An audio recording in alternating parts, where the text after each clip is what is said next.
Aujourd'hui, je te montre comment réaliser un macérat de pâquerettes qui fait des merveilles sur la peau. Tu cueilles des pâquerettes par temps sec. Tu les étales sur un tissu pour les faire sécher pendant 24 heures pour qu'elles perdent un maximum d'humidité sans sécher totalement. Moi, j'ai un déshydrateur, donc je peux accélérer cette étape en les mettant quelques heures à 40 degrés maximum. Ensuite, tu les immerges dans une huile végétale. Moi, j'ai choisi le tournesol parce que c'est pour mettre sur le visage, donc je veux une huile pas trop grasse pour éviter les boutons. Tu laisseras macérer au chaud pendant au moins un mois en touillant régulièrement le mélange pour extraire toutes les vertus de la plante. Moi, j'accélère aussi cette étape grâce à mon déshydrateur qui me garantit une chaleur constante et contrôlée. Tu peux aussi procéder au bain-marie, mais c'est beaucoup moins fiable en termes de contrôle de chaleur, donc sois prudent. Quand le macérat est prêt, on voit qu'il a pris une belle couleur et il sent bien fort la pâquerette. Alors il y a beaucoup de gens qui sont incommodés par son odeur, mais moi j'aime bien. Bon, c'est épicé, en tout cas ça me dérange pas.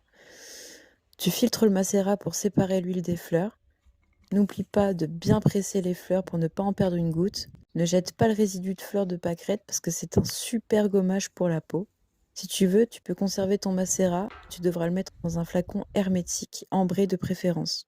Moi, je vais directement le transformer en baume pour lui donner une meilleure texture. Pour ça, je mets un volume de cire d'abeille pour 5 volumes de macérat de pâquerette. Je mets à fondre au bain-marie. Je mélange jusqu'à ce que les petits grains de cire aient disparu. Ensuite, je verse directement dans le pot dans lequel je veux le conserver. Je ferme et je laisse refroidir. Ce baume est hyper utile pour les peaux fatiguées qui manquent de fermeté. Les femmes l'utilisent depuis l'Antiquité pour raffermir leur poitrine et le ventre après la grossesse.